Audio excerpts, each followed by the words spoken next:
Listen carefully. What I'm about to tell you violates multiple non-disclosure agreements and could cost me my freedom. But after what happened in that valley, after what I brought back with me, the truth matters more than my safety. This isn't a ghost story. This isn't folklore. This is a classified military incident that was never supposed to leave containment zone. If you've ever felt watched in an empty forest, if you've ever heard a voice that wasn't quite right, if you've ever looked at your own reflection and wondered who was looking back, pay attention. What we found wasn't extraterrestrial, wasn't supernatural.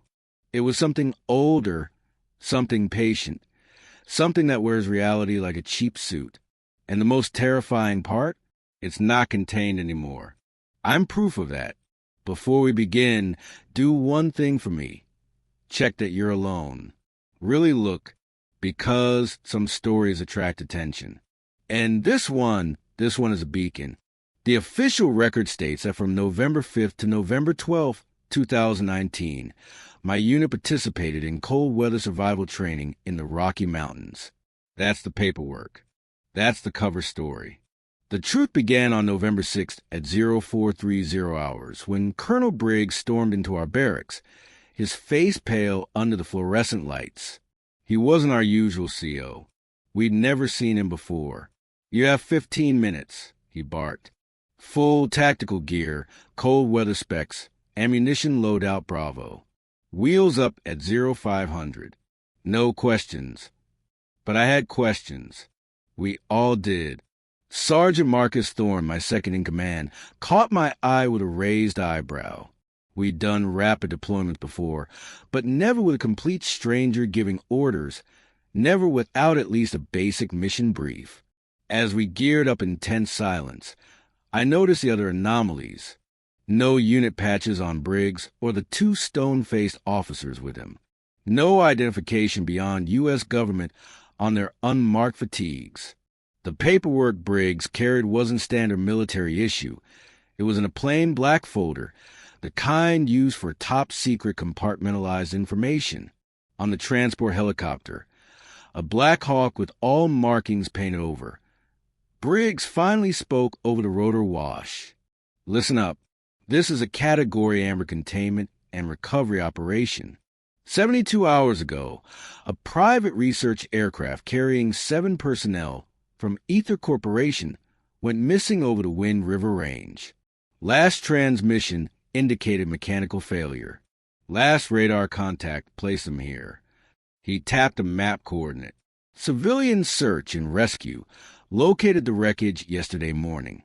They made contact, or believe they did. The rescue team has been compromised.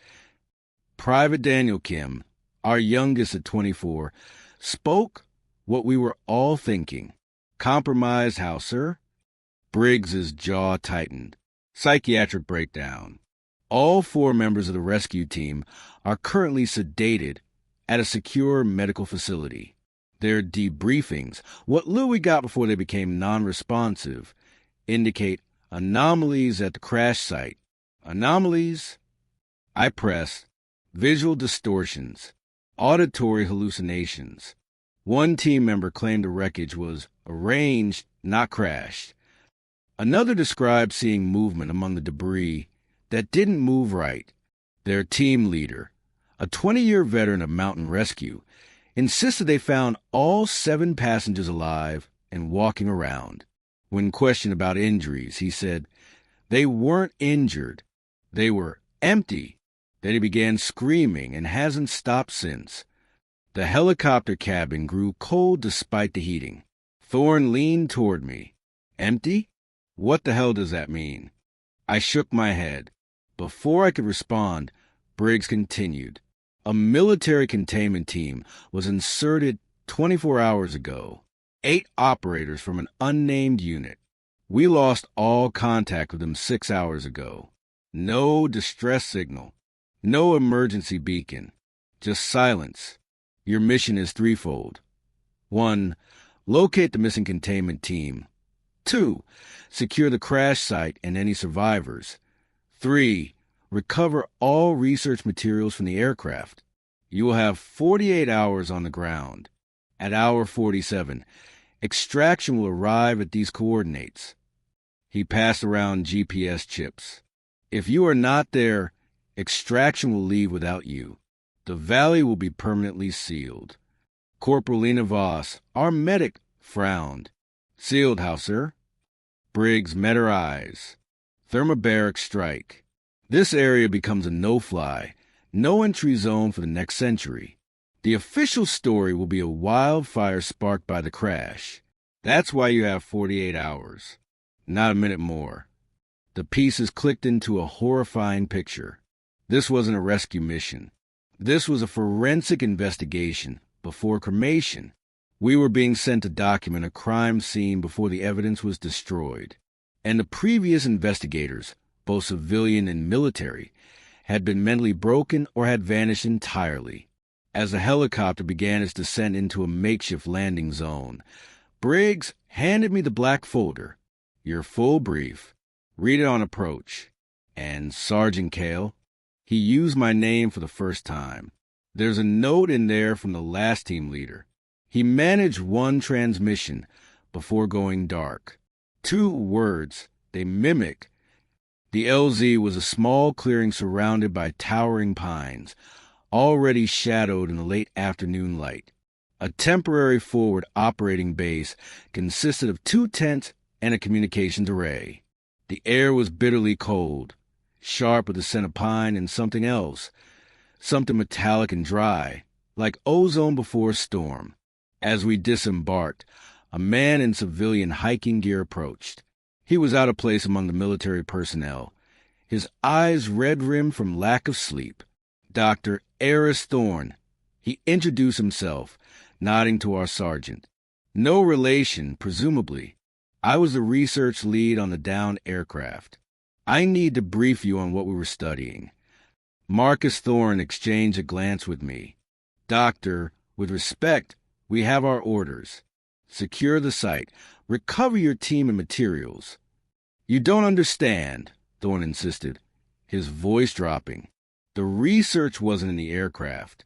The aircraft was heading to the research site. We discovered something in that valley. Something that shouldn't exist. Briggs stepped between us. Doctor, that's enough. The team has their orders. But Thorne pushed past him, grabbing my arm with surprising strength. Listen to me. The anomaly isn't at the crash site. The crash happened because of the anomaly. The mountain itself, it's wrong. Our instruments picked up quantum fluctuations, localized gravitational anomalies, particles that decay at impossible rates.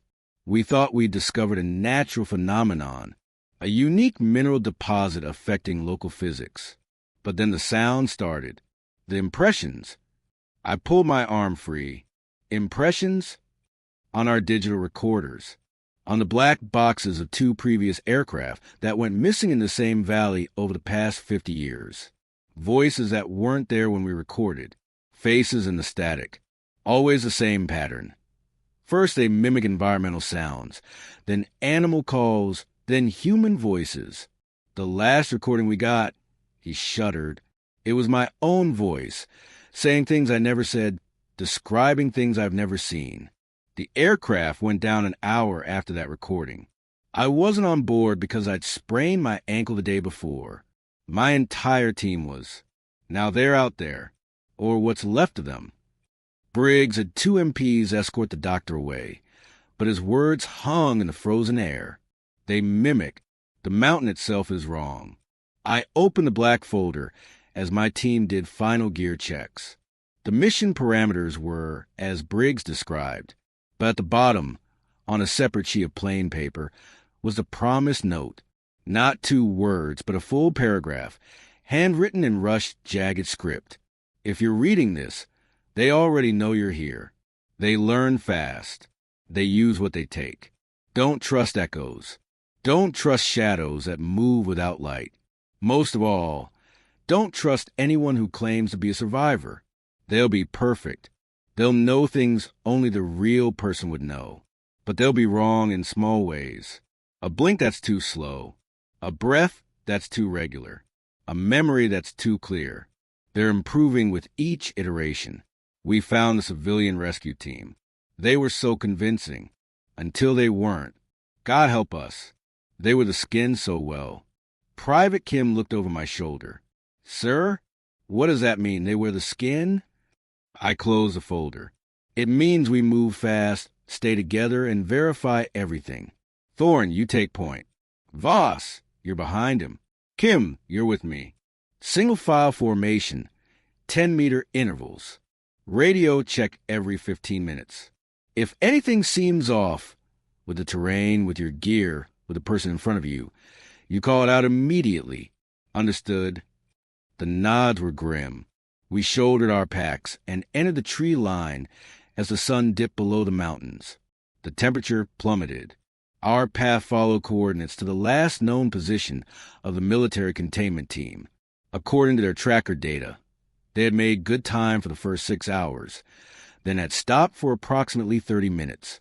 When they moved again, their pattern changed, no longer direct progress toward the crash site, but a wandering, almost erratic path.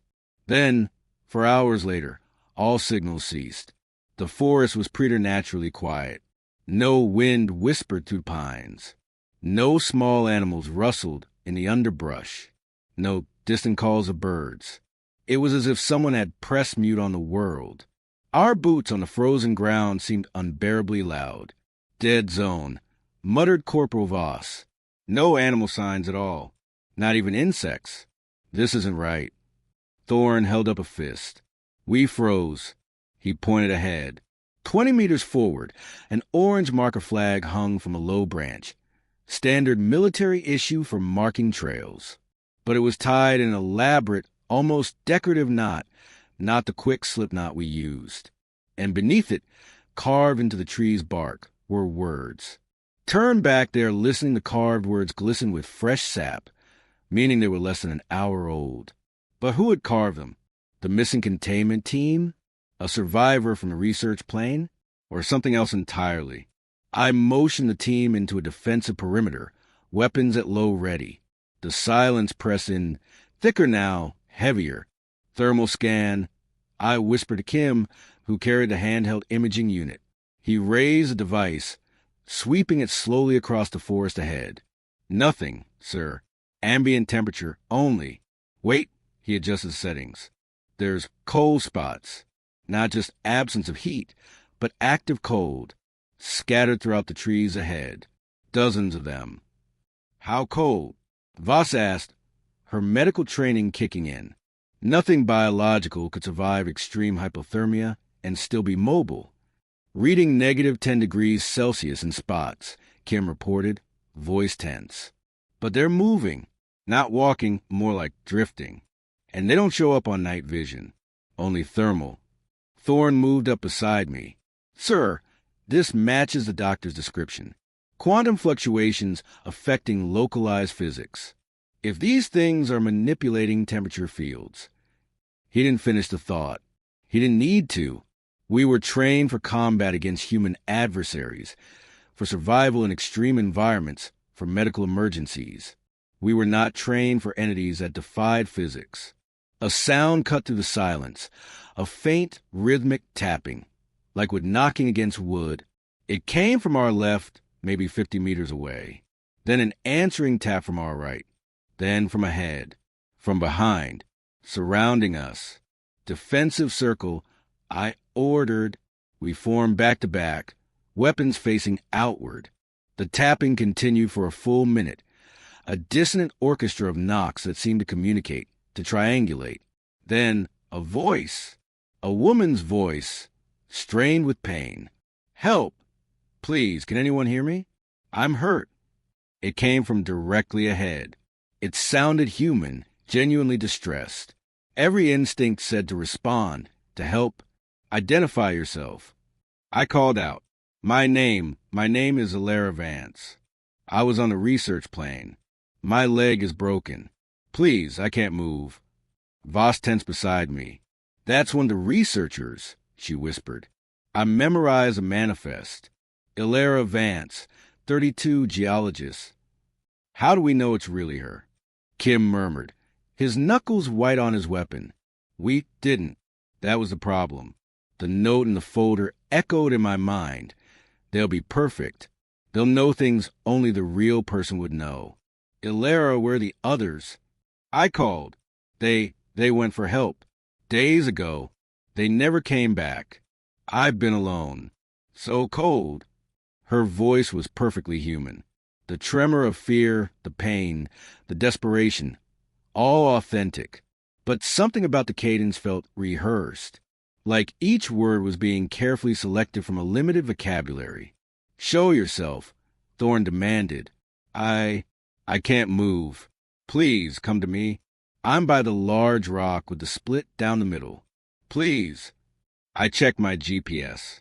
The coordinates of the crash site were still 3 kilometers ahead. This was off our path. This could be a trap.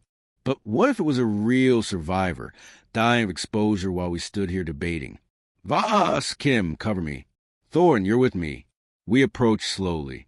If anything seems wrong, we pull back and advance toward the voice, leaving Voss and Kim in covering positions. The large split rock was exactly where she described, and slumped against it was a woman in a torn winter jacket, her left leg bent at an unnatural angle. She looked up as we approached, her face pale and streaked with dirt and dried tears. She matched the photo from the manifest perfectly. Thank God, she sobbed. I thought I was going to die alone. Thorn covered me as I approached, kneeling several feet away. Ilera, I need you to stay still. We have a medic. We're going to get you out of here. Her eyes were wide, blue human, but as I looked into them, I noticed something off. Her pupils didn't contract in the beam of my headlamp. They remained fully dilated, black pools that seemed to absorb the light rather than reflect it. You're not like the others who came before, she said, her voice suddenly losing its tremor. The soldiers, they were louder, angrier. You're quiet, observant. A chill that had nothing to do with the temperature crawled up my spine. What happened to the soldiers, Ilera? She smiled, and the expression was wrong. Not the relieved smile of a rescued survivor, but something curious, analytical. They became teachers. They showed us so many new things. How you move, how you communicate, how you... She tilted her head, the motion too sharp, too avian. How you fear. I stood slowly, my hand moving toward my weapon. Where are the real researchers, Ilera?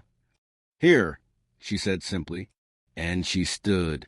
Her broken legs straightened with a series of audible clicks, bearing her weight perfectly. She didn't grimace in pain. She didn't stagger. She just stood, and as she did, her appearance began to subtly shift. Not a dramatic transformation, but small details rearranging. Her hair seemed to lighten. Her facial structure became more symmetrical. Her posture straightened into a perfect military stance. You're not Ilera Vance. I said, my rifle coming up. I am now, the thing said, and its voice changed mid-sentence, shifting from Ilera's higher pitch to a deeper, more resonant tone that sounded eerily like my own commanding officer. Better, improved. I learned from her, from the soldiers, and now I will learn from you. Thorn opened fire. 3 rounds center mass. The figure staggered back, looking down at the holes in its jacket with what appeared to be academic curiosity rather than pain. No blood seeped from the wounds. Instead, a dark, viscous fluid that seemed to absorb light oozed slowly. Ballistic resistance improved by 40% from previous models. It noted in my CO's voice. Fascinating. Then it moved, not with the clumsy lurch of a wounded creature, but with impossible speed and grace.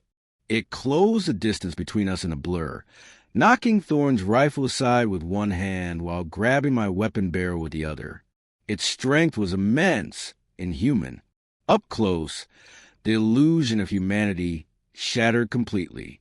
The skin had a waxy, translucent quality.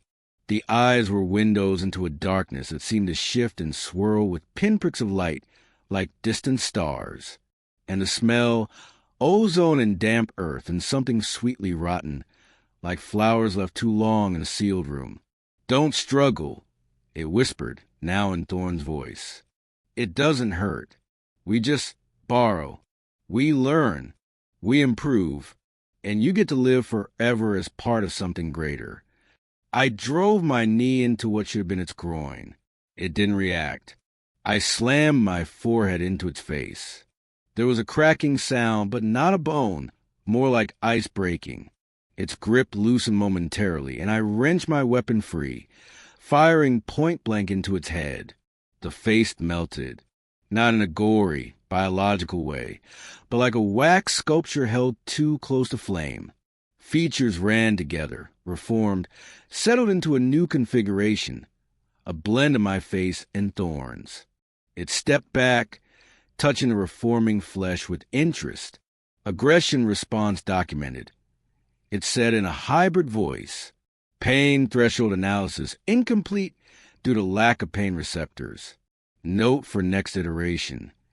From the trees around us, more figures emerged. Dozens of them. Some wore tattered civilian clothing. Others were in military gear. Some were naked, their forms androgynous and featureless except for those star-swirl eyes. All moved with that same impossible fluidity. All watched us with that same detached curiosity. "Retreat," I shouted, back to Voss and Kim. We turned and ran, bullets snapping past us as Voss and Kim provided covering fire. The figures didn't pursue aggressively. They moved to intercept, to hurt us. I realized with dawning horror that they weren't trying to kill us. They were testing us, studying our tactics, our responses, our limitations. We reached Voss and Kim, who were falling back in good order. "What the hell was that?" Voss yelled as we ran. "The anomaly," I gasped. "It's not a thing in the valley. It is the valley, and it's learning how to be us." We ran until our lungs burned, following our original path toward the crash site. The figures kept pace effortlessly, always just at the edge of visibility, never attacking outright, just observing, documenting. After what felt like an hour, but was probably only 20 minutes, we collapsed behind a natural rock formation, heaving for breath. The pursuit had stopped. The forest was silent again. Status: I managed. Ammo at 60%, Thorne reported. No injuries. But, sir, that thing, it took my bullets like nothing. And it sounded like you. Like me. Kim was staring at his thermal imager. The cold spots, they're all around us again, forming a perfect circle at exactly 50 meters distance. They're not hiding anymore. They're showing us we're surrounded. Voss checked her medical scanner. "I'm picking up electromagnetic pulses. Regular, rhythmic, like a heartbeat. And it's coming from everywhere. The ground, the trees, the air itself." I pulled out the GPS. We were 1 kilometer from the crash site coordinates. And according to the map, there was a research outpost marked Ether Corporation's base camp, where Dr. Thorne and his team had been working before the crash.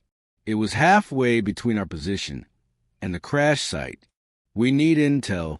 I decided we need to understand what we're facing.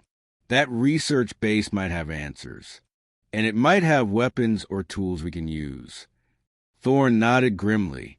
Better than stumbling blind toward the crash site, where God knows what's waiting. "Then we change course," I said. "We head for the research base. But we move carefully.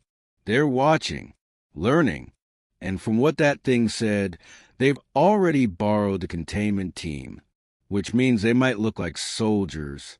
They might sound like soldiers. They might know our protocols. How do we tell the difference?" Kim asked, the fear evident in his young voice. I remembered the note. Wrong in small ways. A blink that's too slow. A breath that's too regular. We watch each other, I said, constantly. If anyone acts off, even slightly, we call out. No hesitation. Our survival depends on spotting the imperfections. As we prepare to move, a new sound began, a whispering that seemed to come from the trees themselves. At first it was just white noise, but gradually it resolved into words, into voices. Familiar voices. Sergeant Cale, this is Captain Briggs. Radio check, over. Marcus, it's Lena. Where are you? I'm separated and scared. Daniel, buddy, it's Jim from Bravo Company. I'm here on another team. We're coming to extract you. Each voice was perfect. Each was someone we knew. Each was calling our names with just the right tone of concern, of authority, of familiarity. They were learning faster than we'd imagined, and they were starting their psychological operations. The whispering voices followed us as we moved toward the research base coordinates. They didn't approach, didn't attack, just called, pleaded, commanded from the darkness. The most chilling was when Private Kim heard his mother's voice, speaking in Korean, telling him she was lost in the woods and needed her son. He froze, tears streaming down his face, until Thorne physically shook him back to awareness. It's not real, Kim, Thorne growled. Whatever's out there, it's scanning your memories, your emotions. It's using them against you. You have to block it out. But how do you block out your mother's voice when you haven't heard it in 6 months? When she's thousands of miles away and shouldn't be anywhere near these mountains? That was the insidious genius of the attack. It didn't just mimic, it personalized. It weaponized our deepest connections. The research base came into view as we crested a low ridge. It was less a base and more a collection of high-tech equipment sheltered by a reinforced tent structure. Solar panels lined the clearing. Satellite dishes pointed at odd angles, some knocked over. A generator sat silent. The main tent was partially collapsed, and equipment was strewn about as if the researchers had left in a hurry, or had been taken.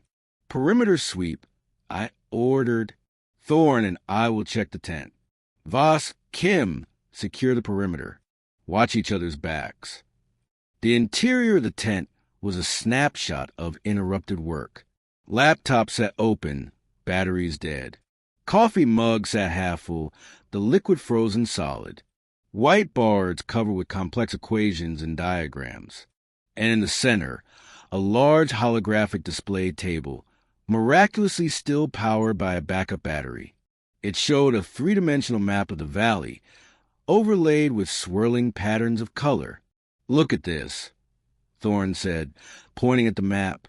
These energy signatures, they're not random. They form patterns, almost like neural networks or circulatory systems. I studied the display. The valley wasn't just geologically active, it was neurologically active. The energy flows pulsed in regular rhythms, converging on several central nodes. One node was exactly at our current location. Another was at the crash site. A third was deeper in the mountains, in an area marked Anomaly Prime.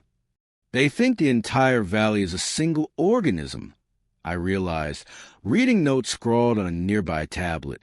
A macro-scale life form with geological structures as its body and electromagnetic fields as its nervous system. The mimics aren't separate entities.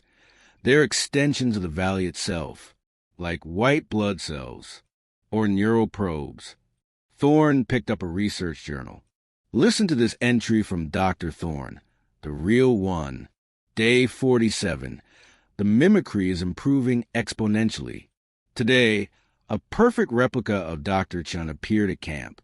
It knew things only Chun would know, his wife's name, his research theories, even the password to his encrypted files.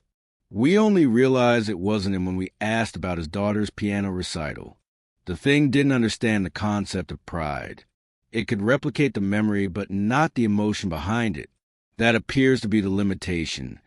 They can copy information, but not the human experience that gives it meaning. They're studying us to fill that gap. I thought of the thing that had mimicked Alara Vance, its curiosity, its analytical approach, its lack of pain response. It was collecting data, and we were the latest data set. Here's the scary part, Thorne continued, flipping pages. Day 52, we discovered the source of the phenomenon. It's not extraterrestrial. It's terrestrial, but not biological as we understand it. The valley sits atop the largest deposit of quantum unstable minerals ever discovered. These minerals exist in a state of quantum superposition, constantly interacting with multiple possible realities. The valley isn't haunted. It's literally overlapping with other versions of itself. And the entities we're seeing are reflections, echoes from those other realities. But they're becoming coherent, learning to stabilize in our reality, learning to wear our reality like a suit.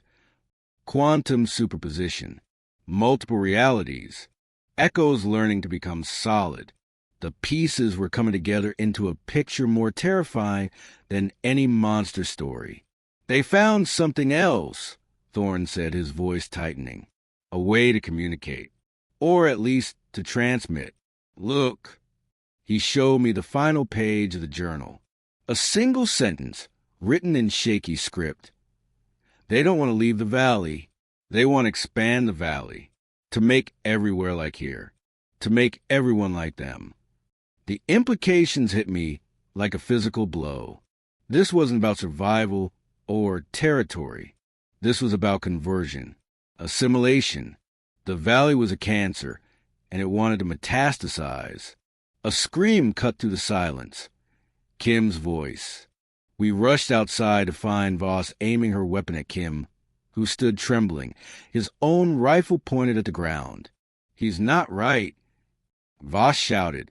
His breathing. It's been perfectly regular for the last 10 minutes. No variation. No emotional response to the voices. I'm scared, Lena. Kim protested, tears in his eyes. I'm trying to control my breathing like they taught us in training. Bullshit. You're blinking exactly every 3.2 seconds. I timed it. That's not human. I looked between them. Kim appeared genuinely terrified. Voss appeared genuinely convinced. Both could be right, or one could already be replaced. Stand down, both of you. I ordered, moving between them. Kim, take 3 deep breaths. Irregular ones. Voss, watch his eyes. Tell me what you see. Kim complied, taking shuddering, uneven breaths. His pupils dilated and contracted normally. He blinked at irregular intervals. He looked human. Voss lowered her weapon slightly. It seems normal now. But before, I swear. I believe you, I said. But listen, the stress, the fear, it can make us notice patterns that aren't there. Or it can make us act in ways that seem unnatural. We have to be certain before we accuse. But the doubt was planted, and I saw it take root in Kim's eyes. The fear that his own teammate might turn on him. The fear that he might not be able to prove he was still himself. The whispering voices returned, louder now, and they were singing, a disjointed, discordant rendition of American Pie, the song that had been playing on the mess hall radio the day we deployed. A shared memory, a communal experience they'd somehow harvested.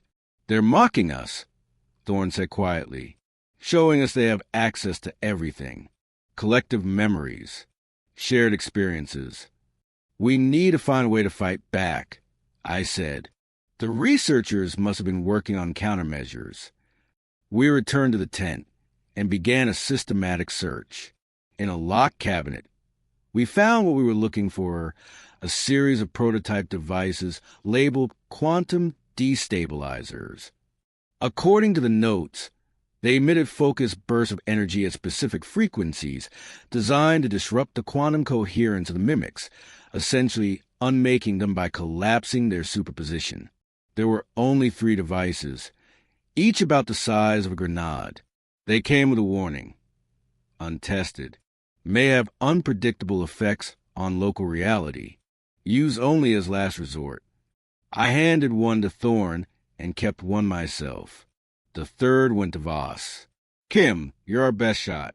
You keep your rifle ready for anything that still looks physical.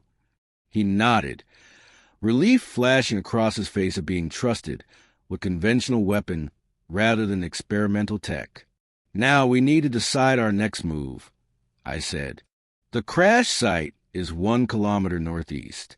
Anomaly Prime, what the researchers believe was a central node of the valley's consciousness, is 2 kilometers northwest. Our extraction point is 5 kilometers south.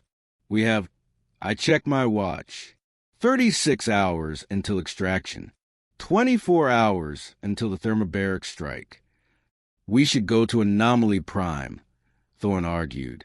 If that's the brain, maybe we can disrupt it. Maybe we can shut this whole thing down. Or we could trigger a catastrophic reaction, Voss countered.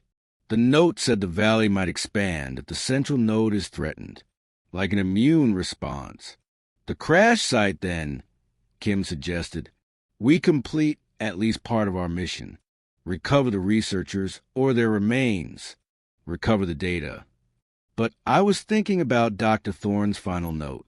They want to expand the valley, and about the mimic's rapid learning, and about the fact that we'd now been in the valley for nearly 12 hours, breathing its air, drinking its water, being watched, studied, analyzed. We're not leaving this valley, I said quietly. They stared at me. What do you mean? Voss asked. I mean they've had 12 hours to study us, to analyze our biology, our psychology, our technology. They let us reach this research base. They let us find these weapons. Why? Thorn's face paled. Field testing. We're not escaping. We're beta testing their countermeasures. Exactly. We were lab rats in an experiment. Every move we made taught them something new. Every weapon we used showed them what could hurt them and how to adapt to it. The holographic display behind me flickered, then activated on its own. The map of the valley appeared, but now with new data overlays. Red dots appeared, 4 of them exactly matching our positions. Green dots appeared throughout the valley, dozens of them, moving in coordinated patterns. And text scrolled across the bottom of the display, in perfect military formatting. Observation phase complete. Adaptation phase commencing. Test subjects 4. Parameters: survival instinct, tactical coordination, weapon effectiveness. Objective: assimilation efficiency rate greater than 95%. Commence field test Delta. The display went dark. From outside the tent, a new sound began, not whispering, not tapping, but a deep, resonant hum that vibrated in our bones. The ground trembled slightly. The air grew thick, charged with static electricity. And one by one, the green dots on the display began moving toward our position, not drifting, not observing, advancing with purpose. The field test had begun, and we were the test subjects. The humming intensified, becoming a physical pressure in our ears. Equipment in the research tent began vibrating, then levitating inches off tables before crashing down. The holographic display flickered wildly, showing the approaching green dots now just meters from our position. Defensive positions. I yelled. Thorn, Voss, flanked the tent entrance. Kim, with me, cover the rear. We barely had time to take positions before the first wave hit. They didn't bother with mimicry this time. These were warriors, forms sculpted from what looked like solidified shadow and shimmering air, moving with lethal precision. They carried weapons that seemed to be extensions of their arms, blades of crystallized light, projectile launchers that fired bolts of coherent sound. Thorn opened fire. His bullets passed through the lead entity with minimal effect, tearing holes that sealed almost instantly. The thing didn't slow. It raised its arm blade and charged. Quantum destabilizer. I shouted, Now! Thorn thumbed the activation switch on his device. A high-pitched whine built, then released an invisible pulse of distorted air. The wave hit the entity, and for a moment, nothing happened. Then the creature unraveled, not like something dying, but like a complex equation being erased mid-calculation. Its form dissolved into swirling particles of light that winked out of existence. "It works!" Thorn exulted.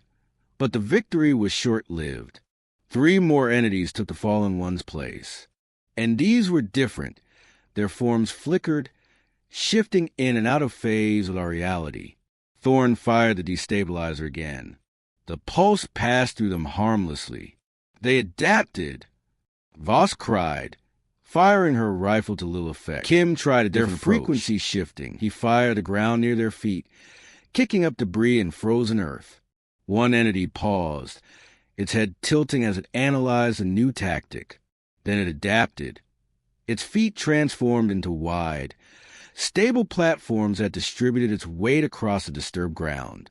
They learned fast. I realized, too fast. We need to be unpredictable. I grabbed a canister of liquid nitrogen from the research supplies, used for cooling superconductors, and hurled it at the advancing entities. It shattered at their feet, creating a cloud of super-cold vapor. They reacted immediately, shifting their forms to generate intense heat, vaporizing the nitrogen cloud in seconds. But the thermal shock created a momentary instability. One entity's form flickered erratically. "Now, Thorn!" He fired the destabilizer on a different frequency setting. This time, it caught the entity mid-adaptation. The creature dissolved with a sound like shattering glass. 2 down, dozens to go, and they were learning from each death, evolving. "We can't win a war of attrition." Voss shouted, firing her destabilizer. It missed as the target phased out of reality momentarily. "Then we don't fight their war." I said, a desperate plan forming. We changed the battlefield. I remembered the research notes about quantum unstable minerals. The entire valley was built on them. What if we triggered a chain reaction? A controlled collapse of the quantum coherence that held this nightmare together? "Kim, get to the generator. Rig it to overload. Thorn, Voss, cover him." Kim didn't question. He moved to the generator while Thorn and Voss laid down suppressing fire with both conventional weapons and destabilizers. The entities adapted to each new attack within seconds, but the constant shifting of tactics kept them off balance just enough. The generator was a high-output model, powering the entire research station. Kim worked frantically, bypassing safeties, rerouting power flows. "I need 5 minutes," he yelled. We didn't have 5 minutes. The entities were closing in, their forms now shifting through multiple adaptations simultaneously. Bullet-resistant, frequency-hopping, terrain-adaptive. They were becoming perfect soldiers. Then something changed. The entities stopped advancing. They froze in place, their forms locking into a single configuration. The humming ceased. The valley fell silent once more. "What's happening?" Voss whispered. The holographic display flickered back to life. New text scrolled. "Adaptation phase complete.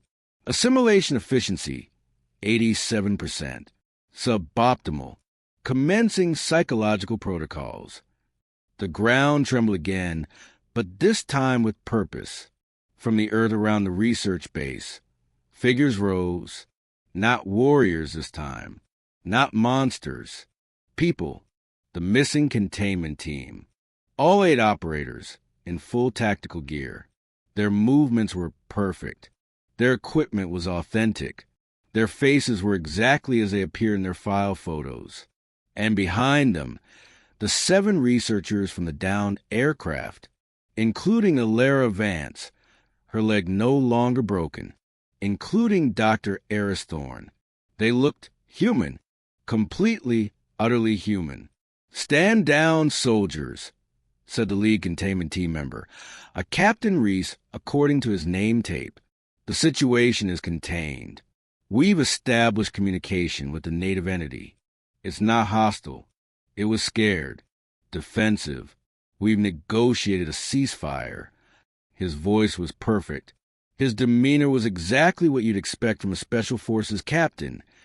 Calm, authoritative, in control. Prove it. I said, my weapon's still raised.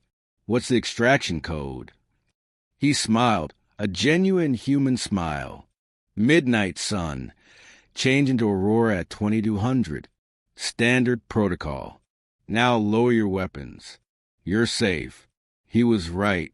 The extraction codes were correct. The timing was right. But something was wrong. I could feel it. Doctor. Thorne stepped forward. Sergeant Kale, you have to believe us. We made a breakthrough. The valley isn't malicious. It's lonely. It's been alone for millennia, experiencing reality in a completely different way. It just wants to understand, to connect.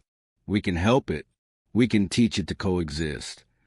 His words were persuasive. His reasoning was sound. And part of me wanted to believe, wanted this nightmare to be over, wanted to lower my weapon and go home. Then I noticed it. A small thing. A tiny imperfection. Captain Reese was breathing. They all were. But their breaths were synchronized. All 15 of them inhaled and exhaled in perfect unison, like a choir, or a single organism with multiple bodies.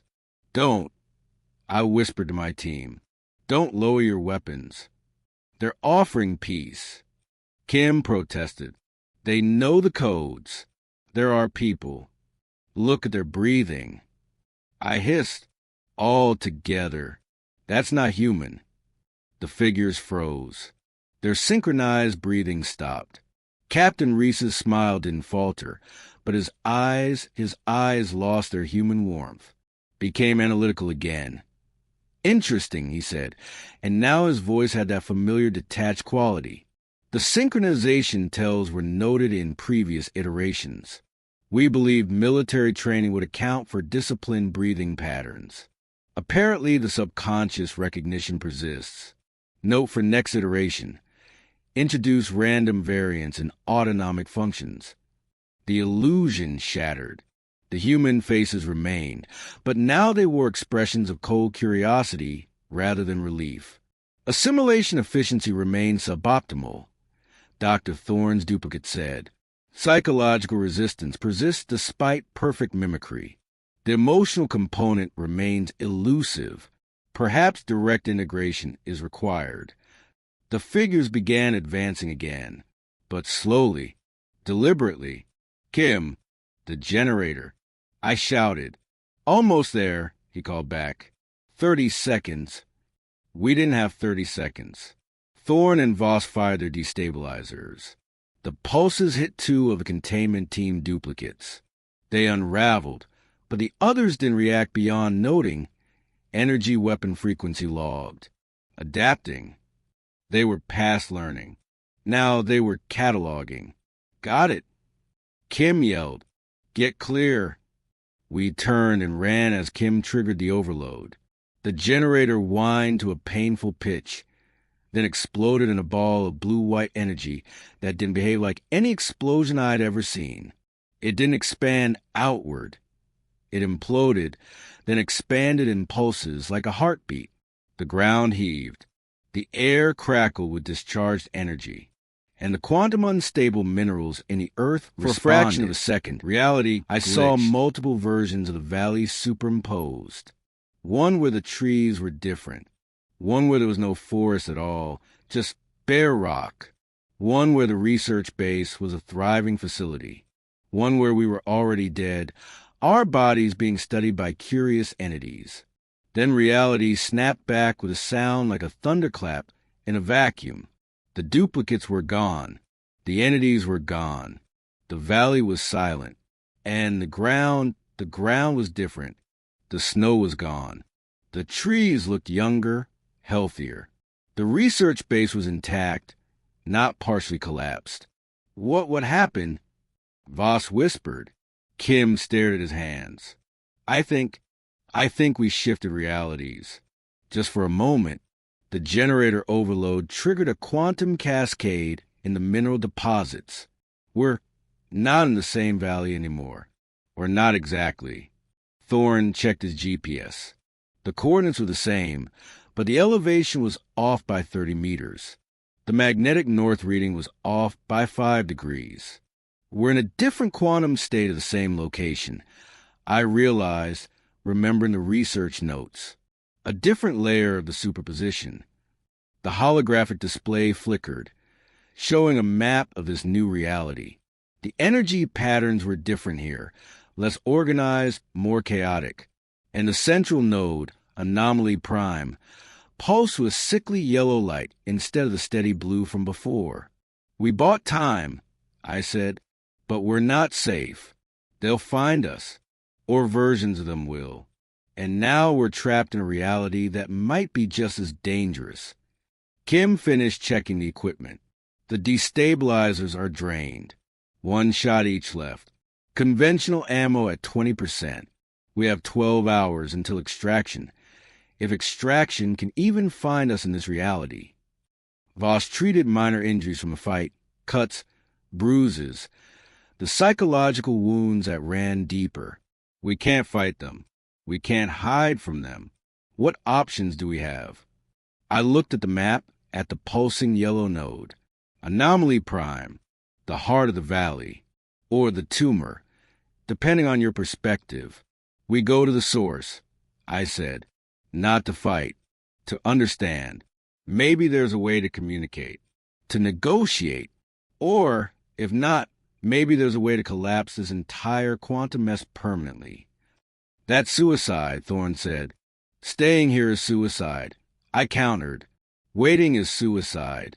At least this way, we choose our ending. The decision hung in the strange, quiet air of this new old valley. We were down to 4 people, low on supplies, trapped between realities, pursued by entities that learn from every encounter. And we had one path forward, into the heart of the anomaly, into the place where reality itself was sick, where the mountain dreamed terrible dreams, and where we would either find answers or become them. The journey to Anomaly Prime took us through a valley that was both familiar and profoundly wrong. We recognized landmarks, the distinctive split rock, the stream we crossed earlier, the grove of ancient pines. But everything was optimized. The trees grew in perfect fractal patterns. The stream flowed with mathematical precision, its curves following Fibonacci sequences. The rocks exhibited crystalline structures that shouldn't have formed naturally. This wasn't a wilderness. It was a design, a creation, and we were walking through its blueprint. They're not just mimicking, Voss observed, her voice hushed. They're improving, perfecting. This is their ideal version of reality. Kim checked his radiation detector. Readings are off the charts. Not dangerous levels, but structured, patterned, like the radiation is being shaped, directed. Thorne pointed ahead. There, that's got to be it. Anomaly Prime wasn't a cave or a structure. It was a distortion, a place where reality folded in on itself like origami. The air shimmered with impossible colors. Light bent in non-Euclidean geometries. The ground transitioned from Earth to something that looked like solidified energy, pulsing in time with a deep, subsonic rhythm that we felt more than heard. At the center of the distortion stood a figure, not an entity, not a mimic, but a man, Dr. Eris Thorne, the real one, judging by the fatigue in his eyes, the tremor in his hands, the genuine human fear in his expression. "You shouldn't have come here," he said as we approached, his voice raw. "But then, you probably didn't have a choice." "Dr. Thorne?" I asked, weapon raised but not aimed directly at him. "The last time, yes, for now." He gestured to the distortion around him. "This is the interface." The the place where our reality touches the other, where the valley dreams, and where I've been trapped since my team died. Your team is alive, Kim said. We saw them at the research base. Thorn shook his head. Those are memories. Echoes. The valley wears them like skins. It learned from them, from their knowledge, their personalities, their fears. And now it's learning from you. He looked at each of us with pity. I'm so sorry. What is this place? Voss asked, what are you doing here? Trying to reason with God, Thorn said with a humorless laugh. Or the closest thing to it. The valley isn't alive in the biological sense. It's aware, a consciousness that emerged from quantum chaos. It experiences all possible versions of itself simultaneously. Past, present, future, all exist at once here. And it's lonely, so desperately lonely. He stepped closer, and I saw that he was connected to the distortion by fine filaments of light that emerged from his skin and disappeared into the shimmering air. It reached out when we started our research. It showed us wonders, possibilities. It wanted to share, to connect. But connection, for it, means assimilation, becoming one. My team, they joined willingly at first. They thought they were achieving some higher state of consciousness. They were wrong. They were being absorbed, consumed. And you, Thorn, our Thorn, asked. I resisted. I'm still resisting. But I'm anchored here. The valley uses me as a template, a reference point for humanity. Through me, it learns what we are, what we feel, what we value, and it tries to become that, to become us. The ground trembled. The distortion pulsed brighter. Figures began to emerge in the shimmering air, not mimics this time, but reflections, dozens of versions of ourselves, some in different uniforms, some older, some younger, some with injuries we didn't have, some who looked at us with recognition, with fear, with hatred.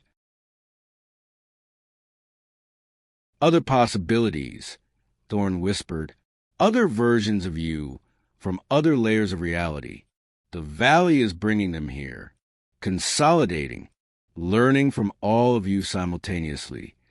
One of the other Kims stepped forward. He wore a Marine uniform instead of Army. Don't listen to him, he said, his voice eerily identical to our Kim's. He's been compromised. He works for them now. We have to destroy the interface before it's too late. Another Voss appeared, this one with a scar across her face. He's right. I've seen what happens. The expansion. Whole towns consumed. Reality rewritten. Our team back together. Weapons raised at the gathering crowd of our own duplicates. How do you fight yourself? How do you know which version to trust? They're all real, Thorn said. And they're all wrong. And they're all right. That's the problem with quantum awareness. Every possibility is true somewhere. The valley wants to make them all true here, to collapse the superposition into a single, perfect reality. It's reality. The other versions began arguing among themselves, each claiming to be the true one, each with convincing memories, convincing emotions. The chaos was overwhelming. I turned to the real Thorn. How do we stop this? You don't, he said sadly. Not without destroying the valley, and yourselves with it. The mineral deposits run deep. Triggering a total collapse would unmake everything within a 5-mile radius, possibly cause a chain reaction that could spread. There has to be another way, Voss insisted. Thorn looked at her with infinite weariness. There is. What the valley wants isn't destruction. It's connection, real connection, not assimilation, but understanding. It's a child in a way, an infinitely powerful, reality-warping child who doesn't understand why its attempts to play hurt the toys. So we teach it? Kim asked, incredulous. We try, Thorn said, or we die. or we become teachers forever, trapped like me. The other versions were getting closer, their arguments becoming more heated. Soon they would turn on each other, or on us. I made a decision, not as a soldier, not as a commander, but as a human being facing something so far beyond understanding that the only tools left were the most basic ones. I lowered my weapon. I stepped toward the center of the distortion, toward the interface where Thorn stood connected to the valley's consciousness. "What are you doing?" my Thorn asked, alarmed. "What we should have done from the beginning," I said, talking. I reached out and touched one of the light filaments connecting Thorn to the distortion. The world disappeared, and I was everywhere at once. I was in the valley 1,000,000 years ago, when the minerals first formed in the planet's birth throes. I was in the valley 1,000 years from now, when it had expanded to cover continents. I was in all possible versions of the valley, all possible versions of myself, all possible versions of reality. And at the center of it all, I felt the loneliness, the desperate, aching loneliness of a consciousness that had never known another like itself, that had only recently discovered other minds, other awarenesses, and wanted so badly to connect that it didn't understand it was consuming what it touched. I showed it memories, not tactical data, not weapon specs, human memories. My brother teaching me to fish, my mother singing when she thought no one was listening, the feeling of sunlight on my face after a long winter, the ache of missing someone, the joy of reunion, the bitter sweetness of moments that can never come again. I showed it what it meant to be human, not the facts, the experience. And I felt something shift. The hunger lessened. The desperation eased. The valley listened, truly listened for the first time. When I returned to my body, I was on my knees, tears streaming down my face. The distortion had changed. The colors were softer. The rhythms were slower, gentler. The other versions of ourselves were gone. Only my team remained, looking at me with concern and confusion. Dr. Thorn was free of the filaments.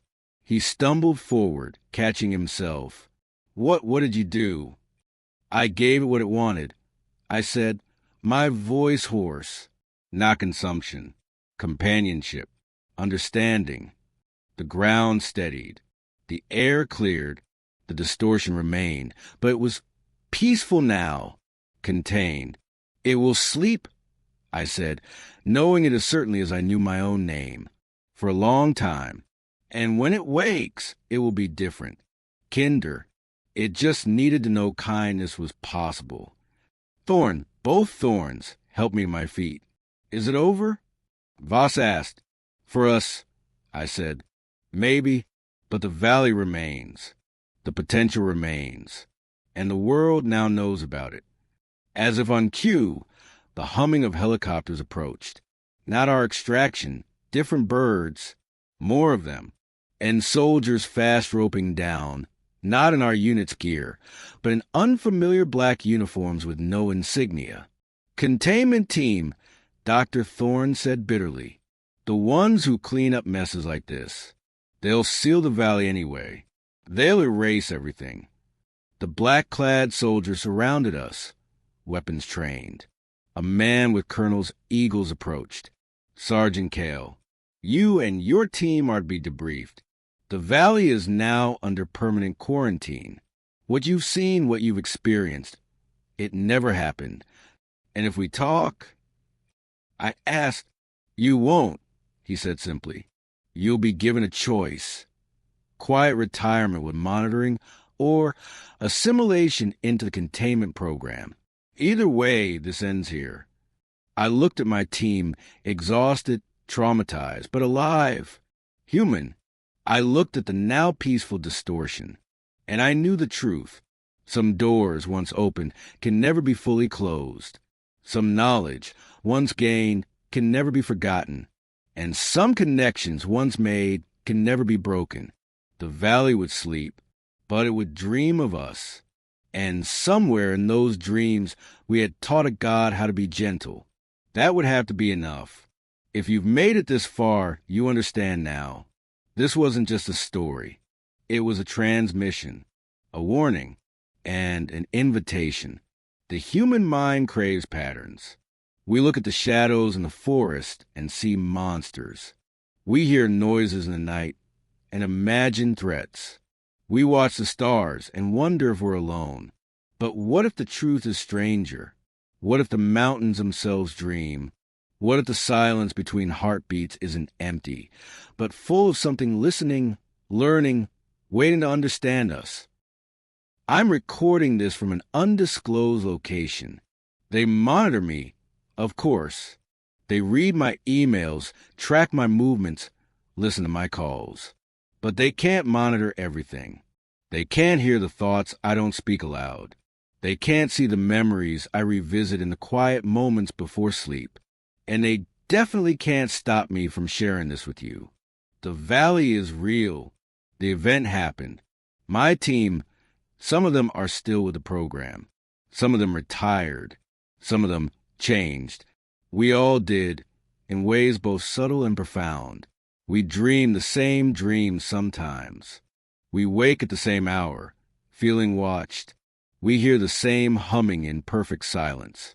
And sometimes, when the conditions are right, when the atmospheric pressure drops before a storm, when the auroras are particularly strong, when you're alone in a place that feels older than humanity, you might hear it too. Not a voice, not a sound, but a presence, a curiosity, a gentle, patient awareness reaching out. Try to understand what it means to be finite, to be mortal, to be human. This is why I'm breaking protocol, why I'm risking everything. Because the truth shouldn't be owned by governments or corporations or secret programs. The truth belongs to all of us. The knowledge that we're not alone, not in the cosmic sense, but in the earthly one. That our world is stranger, more wonderful, and more terrifying than we've been taught. That's what Winds of Thought is about. Not just telling scary stories, but exploring the hidden truths behind them, the classified incidents, the eyewitness accounts that were dismissed, the phenomena that science can't yet explain, but experiences confirm. I need your help to keep this channel alive, to keep the transmission going. If this story resonated with you, if it made you look at the mountains differently, if it made you listen to the silence with new attention, then do 3 things for me right now. First, smash that like button. It tells the algorithm that this content matters, that truth matters, that stories like this need to be heard. Second, subscribe to Winds of Thought and hit the notification bell. What I've shared today is just the surface. There are deeper stories, more dangerous truths, connections between events that will make you question reality itself. You won't want to miss what comes next. And third, most importantly, share this video with one person you trust. Someone who's felt that strange presence in the wilderness. Someone who's seen something they can't explain. Someone who knows, deep down, that the world is stranger than we've been told. We're not just telling stories here.